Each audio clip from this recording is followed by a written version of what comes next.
age times because I have characters who were a lot live back then and shit in my stuff. So this would be a nice little reference book for sure. Yeah, and there's a million footnotes in it, so whatever little part is interesting, you can just go see what he's citing in it. Yeah. Yeah, I read it on my Kindle, and it gives you the percentage of the book you've read through too. So if you look at it through the from the percentage, the book is only actually like 52%. Oh yeah, and yeah. then The rest is all just timelines and indexes, everything. They have a whole PDF folder that you could download for Spotify. Really helps out with some of the stuff whenever I'm like needing to crush something. They do audiobooks now, and for this one in particular, you can download the PDF file of all the images and everything, and just like scroll through like all the maps and everything while you're listening. Oh, okay, nice. That came in super handy. Yeah, I bet. Do you listen to audiobooks? No, I'm Me neither. old school. I'm artisanal. Artisanal? I'm not like against it. It's just I'm just too used to the physical thing. Yeah. And I would if I had enough, like if I could get the books, but also it's kind of a time crunch sometimes. Well, yeah, for you guys, you got to just download it and do it. For the intro, hey everybody, I'm Clay, and this is Melissa on the Turtle Reads. What's up? And we have a great guest today, Mike MacRae. Hello, how's it going? An old guard Austin comic as well as the revered old guard Austin comics. I mean, how old are you? 46. I'm 40. Oh, okay. Yeah, I know how you feel. But you're new school Austin though. It doesn't matter. I suppose, but it doesn't matter though. People, once they find out how old you are, it just kind of gets weird sometimes. Oh yeah. No, they're not. When I started comedy, there wasn't this thing where I was in my early 20s. There wasn't this thing where like you'd be like, that person on stage is over 40 years old. Right. We weren't bewildered by that. We were used to comics. They were mostly 40 years old. Well, yeah, exactly. That's like the sweet spot. And now it's like, what the fuck is going on? Yeah. What happened? So many young people trying Are we to being get rated? Open Yeah. mics. Well, even old TV shows, the average, entertainer who had built up their skill set and had their persona and their personality and their perspective. I mean, that's like 35 is when it starts, really. Yeah, that's when people would get their sitcoms or whatever, or when they become a host of a late night show. Yeah, but the messed up thing is that you can't tell that to any 20-year-old. No. It doesn't make any sense. They'll just be like, I remember people telling me that, and I'd be like, yeah, okay, okay, you old fuck. Yeah, I know. It's like, because some of it's like a little, I was probably ageist when I was fucking 25, and now I'm like just getting the other side of it. Yeah. And you so take it'll come around on them. I know. Either they'll die, or they'll experience the same thing. So we'll win either way. You get to enjoy it. Yeah. It's good. Just as long as I can watch it. Yeah, for sure. Especially the death. Don't watch the death. Watch you die. That's incriminating. Don't be around for the death. I mean, if there's a clip online. Yeah. Faces just watch of it death. peripherally. Yeah, if it's on a TV show, I'll tune in. All right. But yeah, I've been a fan of yours for a minute. I saw you on Jimmy Dore's show, back in the day, and then since then you've done a few shows here at Creek. Mm-hmm. Yeah. Your stand up is really, really good. Thanks, man. And you do amazing voices on Jimmy Dore's podcast. Every week, yeah, you can hear me on the Jimmy Dore show doing all the call-ins as the politicians and whoever else. Yeah. And it's interesting to me because I see like there are some comedians who can do impressions of voices and go too heavy in the stand-up with that without making it funny. They just oh, I'm so-and-so, and they do the voice without like making it funny at all. But your stand-up is still, you don't use that as a crutch, really. Yeah, thanks, it's really man. fucking good. I started, when I started, I was like, okay, impressions were like, when I started, like, there was the most uncool thing. No one was doing them anymore because they're like, this is dead. Because it had been beaten to death. Yeah. Like in the 90s and stuff. It was just nothing but Christopher Walken impressions. And then I realized, like, okay, if I do impressions that people haven't heard before and they're in, like, jokes, like stand-up bits, then, like, people will come around. And I kind of did. Yeah. So that's my formula I try to do. For sure. You and the only two, because, like, they had, like, Frank Caliendo and then something Papa something. I forget what his name was, but the only two people I'd seen do actual like impressions on stage and think it's funny is you and Dan Soder. Oh, okay. Right on, man. Yeah, Yeah. he's also very he's good. fucking hilarious. Yeah. Thank you. I'm glad to be in that company. It's harder to be a chick and do impressions because women tend to sound the same. I think it's rarer for a woman to sound like Kamala Harris, right? That would be like one rare example where you're like, this is a very distinct female voice. I love it. I love it when women comics do impressions because it's the one instance where like I'm not going to be able to do the one she's doing, so I can just enjoy them like other people. Like I'm not going to be like, oh man, hers is better than mine. You know what I mean? Because we're not doing the same voices. Yeah. So I can just be like, it's just I can enjoy it. But when I think women are actually better natural mimics than men in general. But they mostly do baby voices. Things like that. If you see a good female impressionist, it's like a maybe wizard. because I'm Latin. I'm around a lot of Latins. They do a lot of. I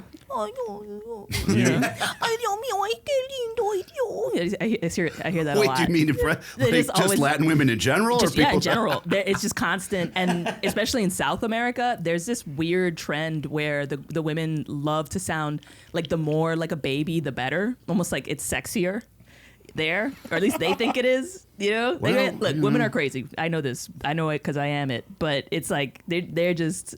It's just way there over are the trends top. in how people talk, you know. I mean, it changes. And You gotta hear this. That's what's going on there. I want to hear it, though. You gotta hear it. It's just like, you know, it just kind of goes like really high. And it's like, oh my God, but just una muchacha tan linda. You know, and they're just kind of really into...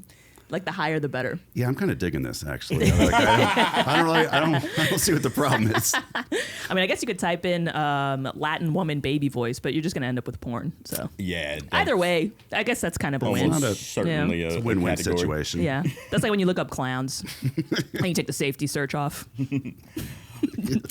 Clown? There's so much porn online that if you take the safety search off of literally anything, I think you'll just end up with mostly porn. Yeah. You could look up paperclip. You would come up with Yeah, it'd be like the little Windows thing fucking someone. Yeah, you would get Clippy fucking something for sure. Yeah, all bent out of shit. Yeah, that they can get The creative with Duolingo him. owl. Yeah. Oh yeah, All right. Well, now I got to look that up tonight. I can see that. Yeah. So Could you give us a synopsis of this book? Why you picked it? Well, I picked it because when he approached me, this is actually the book I was reading. I mainly read history, and I thought this was a very popular book. It came out about 10 years ago, and it became sort of an unexpected kind of bestseller. It's about the Bronze Age collapse that around 1177 BC, all of these very complex, interconnected civilizations in the Aegean and the Near East, one by one kind of collapsed and went into a full collapse. The trade networks broke down, and the Bronze Age came to an end. Literally, bronze is made from copper alloyed with tin. So tin is rare, copper is pretty common, so they had to have all these trade networks to get tin to everybody, and they all collapsed and like, well, we can't make bronze anymore even, which was their main metal tool, which led to the Iron Age. Someone figured out how to make iron really well. So that was the next phase. But this happened in Greece. You had a very complex civilization in Greece called the Mycenaean civilization with all these city-states. They all collapsed. And there was even a Greek alphabet before the Greek alphabet called Linear B. Yeah, Linear B. I think this book might be a little dated because I think they said that Linear A hadn't been interpreted yet, but I think it actually has been.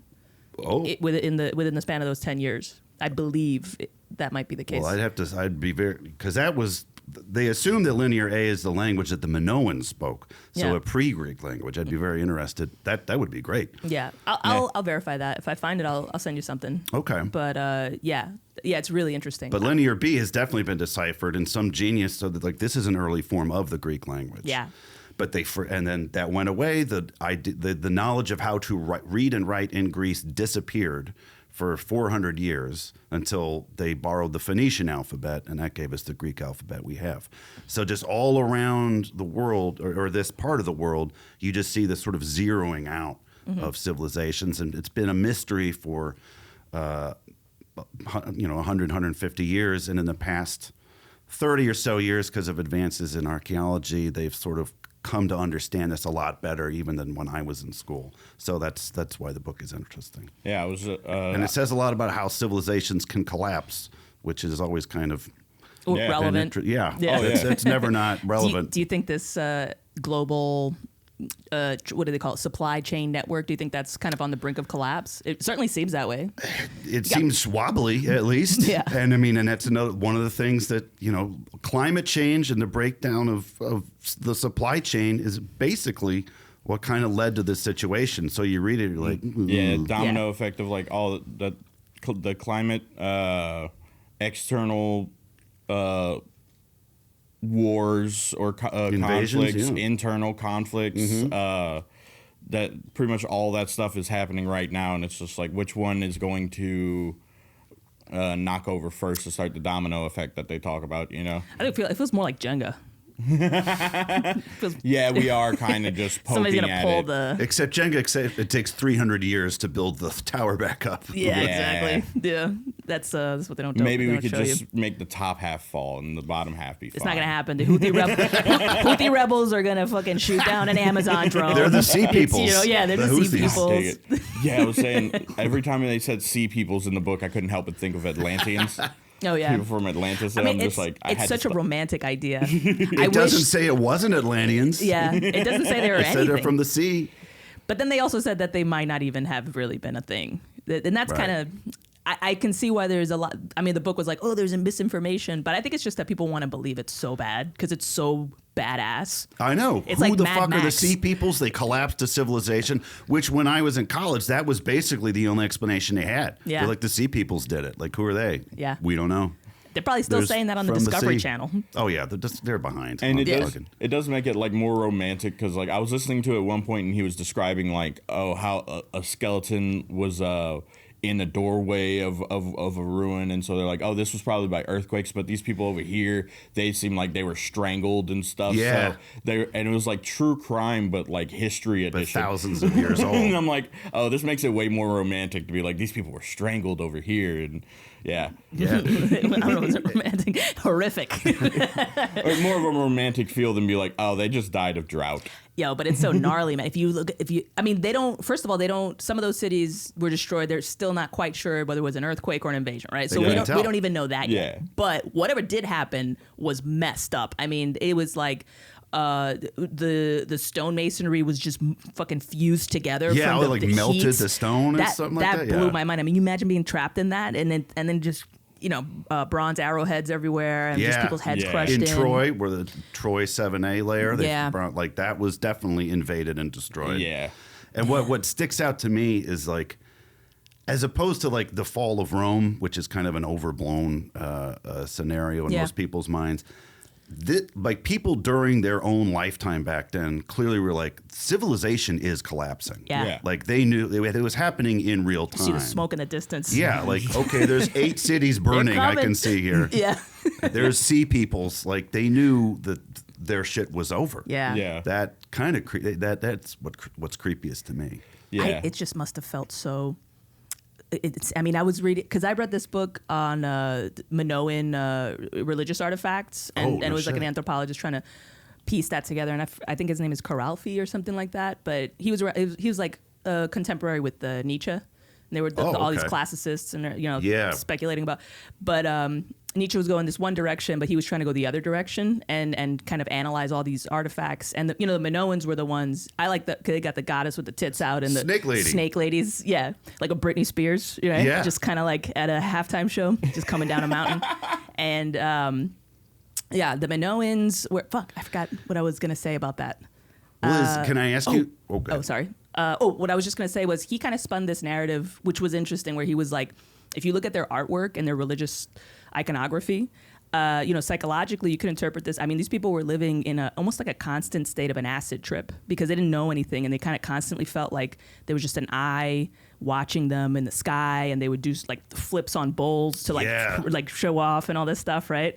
I would love to have seen that. That sounds so cool. I know, and but I was wondering if you're in that state, and imagine that combined with just a civilizational collapse. I mean, imagine being on acid and like and an earthquake happening. Yeah, exactly. Or a And volcano going off. sea peoples are coming out of nowhere. Like you feel like you're in the middle of 5 different Hollywood movies. Yeah. Like just It would 5 be different. yeah. Trying to put yourself back then. You can. It's Do you think you yeah, can? you're right. They didn't understand anything. Yeah. They had complex civilizations, but they didn't know what made fucking rain. They don't have meta narratives, right? And then like we do. You see the collapse of it. You're just like, well, according to complex science theory, I mean, this is apropos because the supply chain, right? They didn't think about that shit, right? They were just kind of like, and that was it. And they didn't have anything like, else to distract them from, like, they didn't have a phone or anything. They're just sitting outside their house phone. on acid. I just pictured people like in an apocalyptic scenario, just like That's how it would be now. If I know I'm gonna die, I'm gonna be on my phone. your tweet. Yeah. Oh yeah, final tweet time. That's how it would be now, but like back then, literally, they're just sitting outside their house, seeing the smoke off in the distance, and being like, "That's gonna be here in about an hour." I guess I'll dig a trench. I don't know what can I do. You got to decide how you going out. You know what? Really, I think the only out that people had was to join the Sea Peoples. Yeah. Right? Because they're like, it might have been a cascading refugee sort of situation. I was thinking the same thing as I read it. Because that did happen in the Roman Empire. People were like, well, fuck it, I'm just going to join the Goths. Yeah, either I get killed. And they're like, come on, let's fuck more shit up with more people. The more the merrier. Either I get killed and my family gets raped, or I can join the killing and raping. Yeah. Sign me up. Yeah. Is there still the theory about the snake lady that was worshipped by Minoans, but then when the Greek speakers arrived and sort of subjugated the Aegean cultures, that the snake lady eventually became Medusa in there? Yeah, I mean that's possible. So what was clearly a fertility symbol, but became something like evil. Yeah. In the new religion. Probably so, because that happened all throughout. I'm a big mythology buff. The Sumerians did that with Marduk. Anytime their main head god was a god of enchantments and stuff named Marduk, and anytime they would take over a little village, like if their god was like their symbol was like an eagle, he would all of a sudden get a staff with an eagle whenever he would take them over and shit. He just taking their swag. Yeah, it was literally like cultural appropriation. I know. The earliest manifestation. These gods are just rummaging around some dead god's village. Like, I'll take these boots. These boots look nice. What are they in the Bronx? They would, part of their mythology, they would add on to that mythology and be like, Marduk fought this other god and won and turned it into a staff or whatever the fuck. Absolutely. I love that. That's one thing I love most reading about ancient civilizations is the war of their gods with each other. Yeah. It's all in your head, right? And they're just kind of like, Baal is going to fuck you up. Fuck your fish lady. You know? It's just like, what? It's like I think Fish Lady's probably going down. Yeah, Fish Lady's going down. Between a bull and a fish. Yeah. Sorry, you chose the wrong god. But it is wild the extent to which people truly believe that. Like it didn't seem like there's any doubt. Like, there's this That's Marduk. what I'm saying. Or there's wherever the Hittites worshipped or whatever. Have you ever... to me, it feels like 5-year-olds. Like the psychology in that one particular part of your brain. Yeah. It's like 5-year-old rules of belief. You're like, do you remember being a kid and not always knowing what was real and what wasn't? Like sometimes you would think that you lived the dream, but you didn't. Yeah, or something like sure. that, or you felt like something had happened that hadn't really happened. Yeah. And I think they just... That was their life. Maybe there was just no way for, there was no science to the degree that we at least have it. Like even... And we're not like well versed in science. People say science a lot now, but it's like, all right, well, what's the fucking molecule? Like nobody knows anything. But at least we know certain facts that keep us in reality, right? But they didn't have that, so they could just kind of go on believing anything. Well, and then there's this. I'm not very familiar with this, but then there's this theory of the bicameral mind or something. What's that? This guy had this theory that I forget his name, but starting right about this time, before this, the human brain hadn't quite fused, right? So people had these two sides of their brain where one would talk to the other one, and they thought that the one side was a sort of a God-type brain or something like that.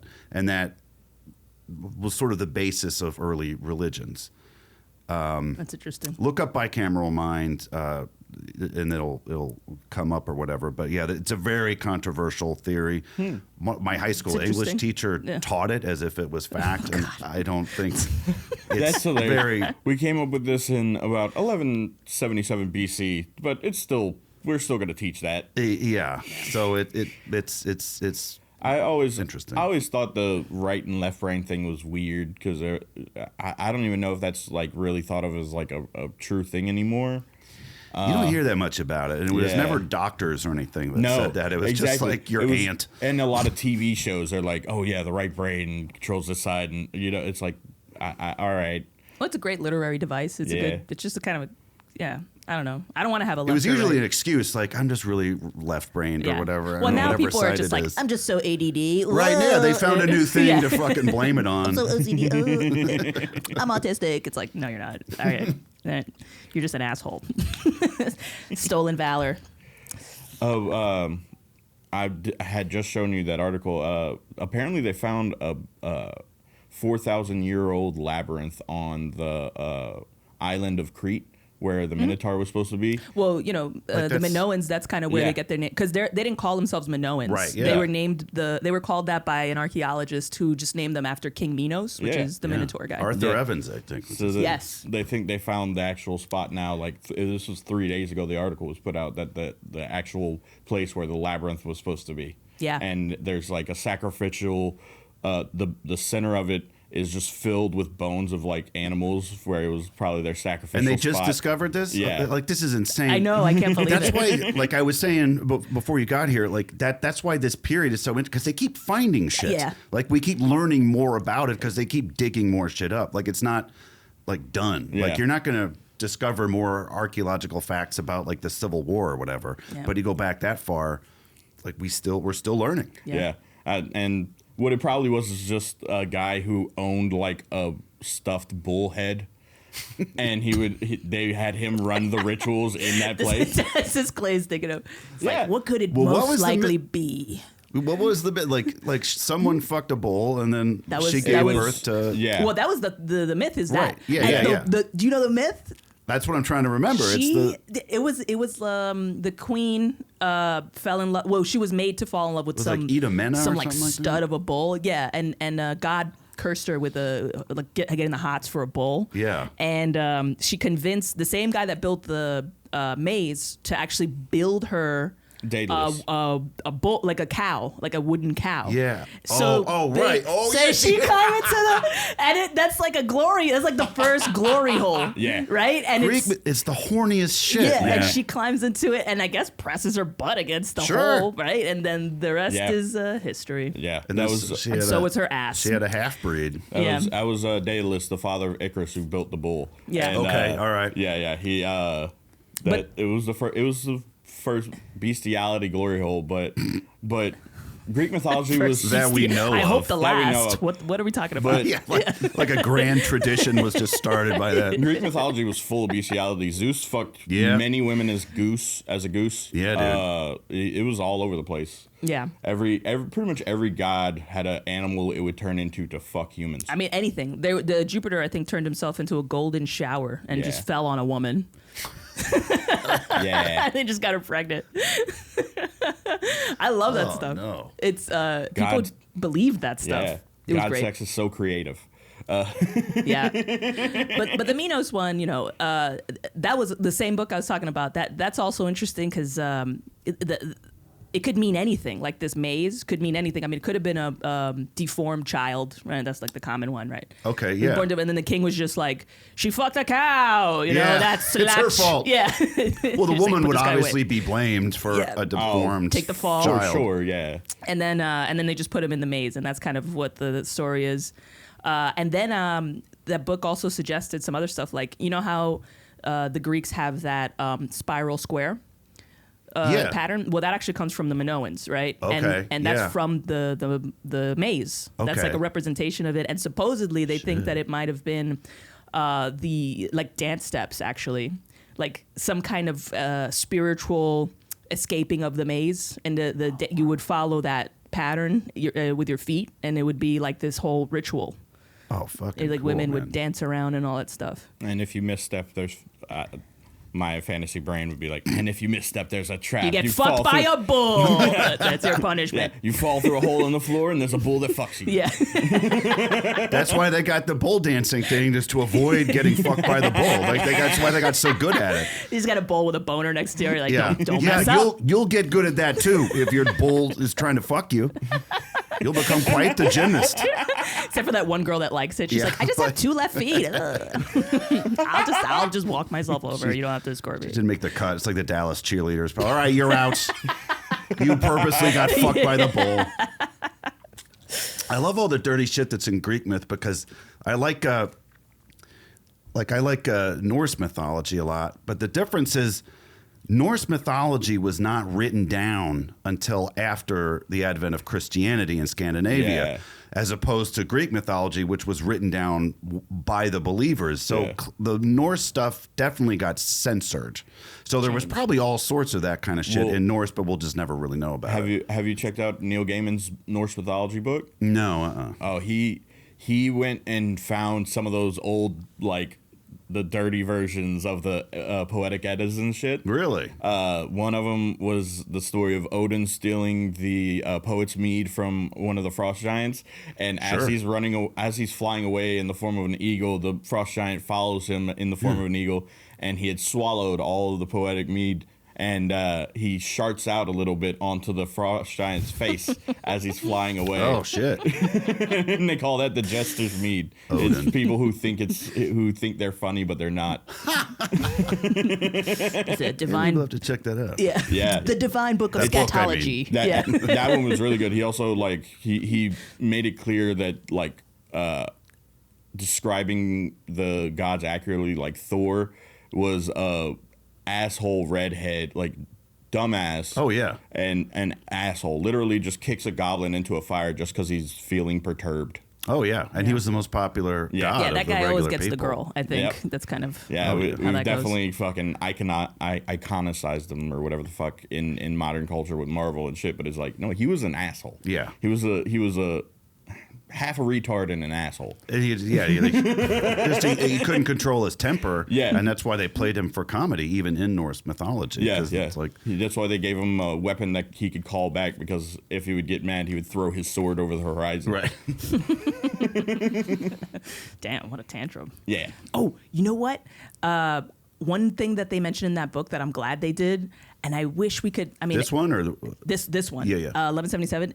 This archaeologist, the one that discovered Troy, with that Schliemann. German guy, Schliemann. Yeah. Have you ever read about him? Yeah, he that was guy's insane. wild. Yeah.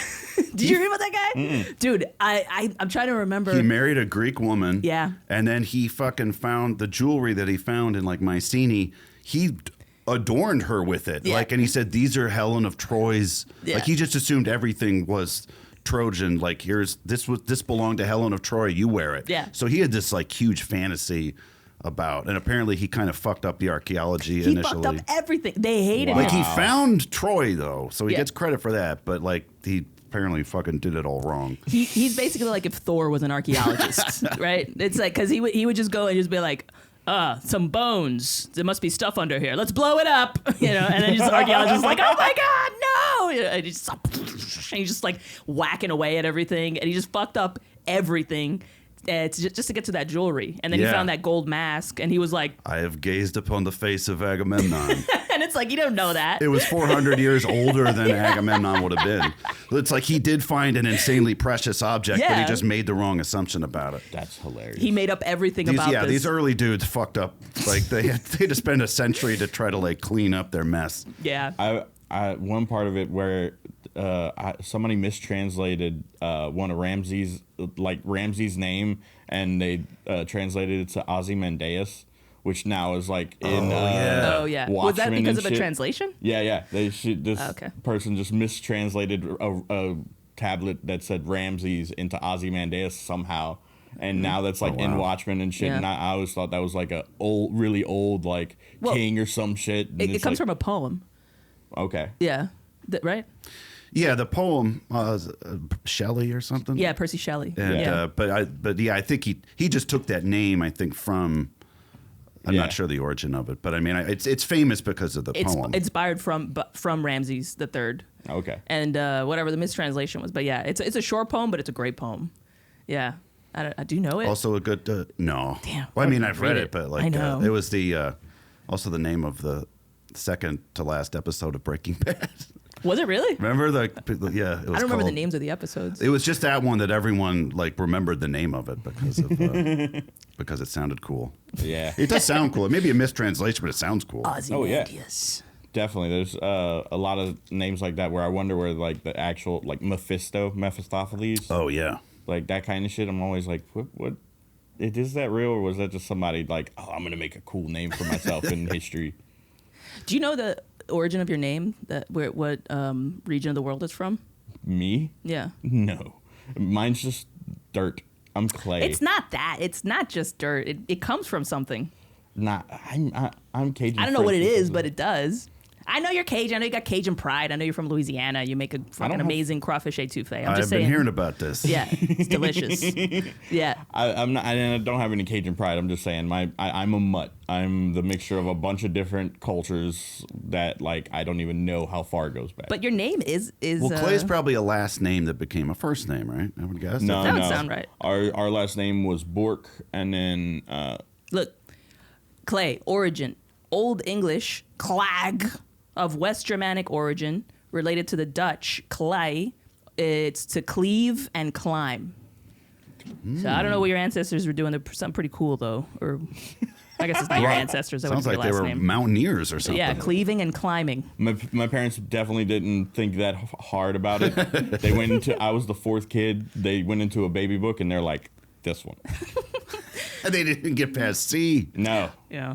Well, I mean, it's bad for me because my name's Melissa, and that I was born in the 1980s, and that's clearly from that song. So now I have to know how I was conceived. You know, like I know that. Wait, which song? Sweet Melissa. If you look up, by who? I forget. You know that song, Sweet Melissa? I don't know what like song you're talking to anybody. I might have forgotten it. No, that's not. Hold on. Allman Brothers. Allman Brothers. Oh, Sweet Melissa. Okay, I didn't know. I thought it was just Melissa, but it's yeah. It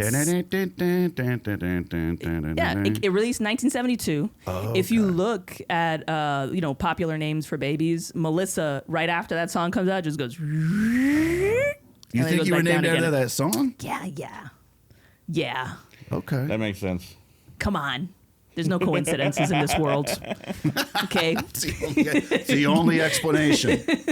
Had to be this 15-year-old song. What about you?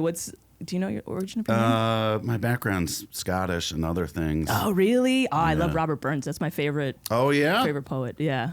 He is, he's a good one. He's good because you can actually learn Scottish English by reading that crap because it's so... I don't know what the hell I was reading at first. I had to look up. I had to have a dictionary. I had to timorous cowering beastie with the panics and they brasty. Yeah, it's not. You need a glossary for some of that shit. Do you think having a Scottish background helps you be good at impressions? You know what I'm saying? Because it's such a difficult form of English to say, pronounce. I mean, it would have to be like genetic memory because I mean, it's not like my parents are from there. It's no, like they're not? like way back. Yeah, they're from Scotland. Oh, okay. I was just wondering. Yeah. All right. But I don't. Yeah. If like, are you saying because the Scottish, like, if I were like, if the Scottish accent is so. Did you practice I feel like it's it? so hard to. Yeah. Did you have to practice the Scottish accent a good bit? Did it just come to you? Did it just come to you? I mean, I don't think any different than any other accents. Like some of them, I've just heard enough in my life that I can kind of pull off. You know? Nice, yeah. But yeah, Scottish is a pretty. It's already the Scottish accent's already sort of a parody of. You know what I mean? It's one of those ones where it's just like. It's so over the top. I love it. You can't really talk like that. It's not real. No one actually sounds like that. I feel really, like that's how you communicate with other people like that. No, nah. No, and I don't know if you know, but he's done like a lot of voice acting work. You've done a good bit of animes. One I've seen for sure, Saint Seiya. Oh yeah. I saw you did that. I watched that did a lot. A lot of screaming in that one, if I recall. Hell yeah. And you were Buzz Lightyear in like a lot of video games, toys and video games and stuff. Yeah. Those those were good years. Is there any like voice acting work you want to do? Like you'd be. Yeah, before AI takes it. Yeah, that's the problem. Is it's that. I don't know. I mean, a lot of people keep saying, you should do books on tape. You should do books on tape. And I've like thought about it. It's just that's a lot of reading. A lot of reading out loud. Yeah. Yeah. What are the voices? So you listen to the books on tape for a lot of these things. Some I'll get. What do the voices sound like? What did the voice for this book sound like? This one was very. It was probably like a professor who was trying to sound like very like. He said a couple weird words that I was like, that's not how you pronounce that. But yeah, it was very structured and like I will say this as a reader saying it very correctly. Yeah, did it feel condescending? I can break into that. Yeah. I mean, was it the author who wrote it or read it? No. Okay, it was like generally the Audible and Spotify, they have like voice actors who do their shit. Yeah. It's kind of rare where I find a book that's read by their author. Okay. But yeah, that's usually probably if the author's famous that they do that, right? Yeah. Neil Gaiman is a good one. He does most of his books, and he has like a deep, good voice. Okay. I like that. But yeah, most of them. It's Terry Pratchett is one of the worst though. They cut out so much shit. That's one thing with audiobooks. I find a lot of them they just cut out so much stuff from the books for the audiobook. Really? Yeah. One of the Discworld novels we read, it cut out an entire part of a character going to Death's house, like where it's describing the house and everything. Who decides what gets cut out? I have no idea. I wouldn't like that if I were the author. Yeah. One fiction is really hard to listen to in an audiobook because the voice actors actually. Yeah. I want to hear it in my own head. Yeah. Unless you have an actual cast of voice actors doing like all the different, then it's like one dude trying to do 5 different people, and most people don't have that kind of chops. So it's kind of a bit much to ask for. But with this type of thing, I mean, that's not too hard. But I would like it to not feel like it's a lecture while I'm listening to it as well. Yeah, and it's hard. Well, I mean, good luck. This is dense shit. Yeah. Like, it's hard to There's no way to read that other than like a lecture. There's no. I don't even know how would you make it fun. I don't know. Just a guy. It would have to be like sounding robotic. Violent J from ICP would have to read it. That would be awesome. And you're like, and the sea people, they came over the bridge. I mean, it is about the apocalypse. You can't spice it up. Yeah, why not have some killer clowns read it? So you said you read a lot of history? Yeah, it's probably the main thing that I read for fun. Since you were a kid? When I was a kid, I read a lot of science fiction and stuff. But yeah, mainly by the time I got into my 20s, it was mainly just history. Yeah. Like war stuff or just? Some war stuff. I'm not like typical middle-aged, like World War II is all I read. Yeah, I'm trying to get a gauge on what you mean. No, it's definitely. I mean, a lot of Scottish history. That's something that I'm interested in. A lot of medieval stuff. But then, I like to read some stuff that like I don't really know a whole lot about because I also my just culturally, obviously, my understanding of history is pretty Western centric. And I don't know as much about, say, Chinese history and stuff as I'd like to. So I'd like to read more of that. But it's such a massive topic. It's a whole entire new world. Yeah, it's like you're starting from scratch. Yeah. Well, you could, I guess, you'd have to take it from the Western. I mean, you can only ever have a Western perspective. Oh yeah, no, I mean, my perspective will probably always be like that. Yeah. One thing I read a book about the Silk Road a couple years ago, which was really cool because it wasn't just a history of one particular place. It was about this thing that just connected all these different cultures and how they interacted. And so, like, I learned some about China, some about India, and then some, Byzantine stuff. Yeah, not like the Silk Road now, which just connects pedophiles Very from different, all over the world. Very different thing. This was an actual road, and there was actual silk. I feel like if you want to like learning about Asia, if you want to learn about like history in Asia, you kind of have to start with like the Mongolians and just like that kind of They fucked up the spans world, dude. So yeah, but it spans so much of Asia, the Mongolians, that it's just like you could start there and then be like, okay, then there's China that kind of broke off and protected themselves decently from the Mongolians. Yeah. And like, kind of work your way out from there. Or maybe you should go from west to east, right? You start kind of blending your brain, like scrambling. First you go Persia. Anatolia. Yeah, Persia. India. Russia.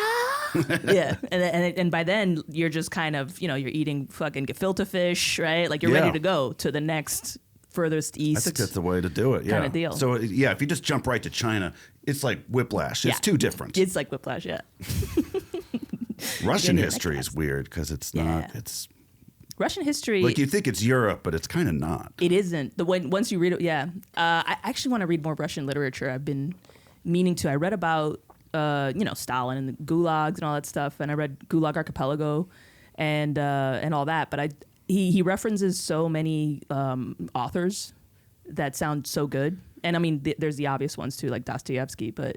Yeah, I know. Their culture is really rich and just very profound and so dark. I love that Eastern European perspective that's so dark. It just completely eclipses American optimism. Just absolutely trounces it. I was listening to Lex Friedman talk about how AI is going to kill everybody or whatever.